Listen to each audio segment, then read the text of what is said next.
안녕하십니까. 아침을 여는 고전의 대문 박재입니다. 가장 높이 올라간 용이 결국 후회의 눈물을 흘린다는 구절이 있습니다. 항용유해라. 끝까지 올라간 용은 결국 후회를 하도다.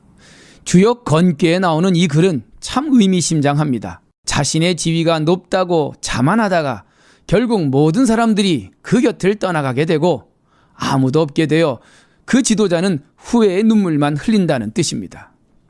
세상에 내가 가장 높다고 생각하여 소통을 거부하고 독단적인 일처리로 일관하다가 결국 민심을 잃고 나락으로 떨어진다는 것이 바로 주역의 항용유해의 본뜻입니다. 진시황제는 천하를 통일하여 최초의 중국 황제가 되었건만 폭정에 지친 백성들의 반란에 의해 20년도 못 가서 결국 멸망하고 눈물을 흘렸습니다.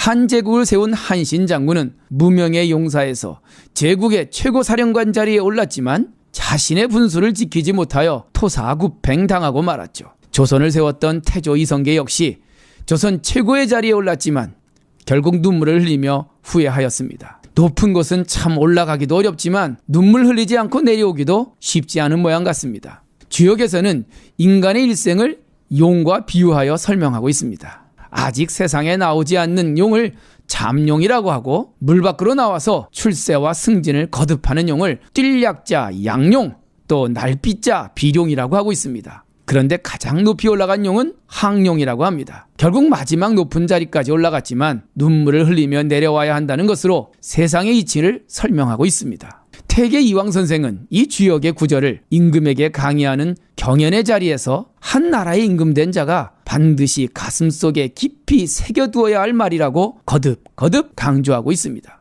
임금된 자가 지금 내 권세가 영원할 것이라고 생각해서는 안 됩니다. 한번 나아가면 한번 물러나게 되어 있고 나라를 소유하게 되면 결국 시간이 지나면 나라를 놓게 되는 것이 세상의 이치인데 어찌 그 이치를 모르고 교만과 독단으로 국정을 처리하신다면 결국 후회의 결말을 맞이할 수밖에 없을 것입니다.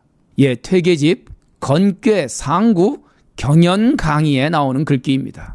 지도자가 되어 주변 어진 사람들의 충고와 도움을 거부하고 오로지 자신의 생각만으로 나라를 이끌어 나간다면 국정은 흔들리게 되고 결국 백성들의 마음은 멀어질 수밖에 없는 결과를 초래할 것이란 엄중한 경고입니다. 퇴계 선생은 국가 지도자의 겸손을 말하면서 옛날 군왕들이 스스로를 덕이 부족한 사람이란 뜻의 적을 과자 사람인자 과인은 이라고 부르거나 나여자 작을 소자 아들 자자 여소자는 즉 별 볼 일 없는 작은 나라고 부른 이유는 바로 자신을 낮추는 군왕의 겸손함에서 유래된 것이라고 설명을 덧붙이고 있습니다. 재벌 총수가 구속되고 한때 최고의 권력을 누리던 사람들이 줄줄이 감옥으로 향하는 현실을 보면서 높은 자리에 올라가는 것도 참 어렵지만 그 자리에서 잘 내려오는 것도 참 쉽지 않다는 생각을 해봅니다. 노자 도덕경에 보면 공성신퇴라는 말이 있습니다. 공성, 거꾸로 하면 성공이죠.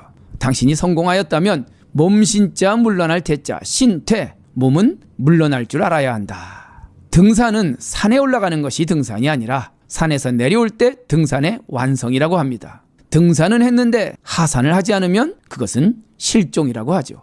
요즘 실종된 성공을 성공이라고 믿는 사람들이 많습니다. 돈을 벌고 권력은 얻었지만 반쪽의 성공에 머물며 성공이라고 착각하고 있습니다. 항용유해라. 성공에 집착하는 자는 반드시 눈물을 흘리게 될 것이다. 예사롭게 들어선 안 될 퇴계 선생의 엄중한 경고입니다.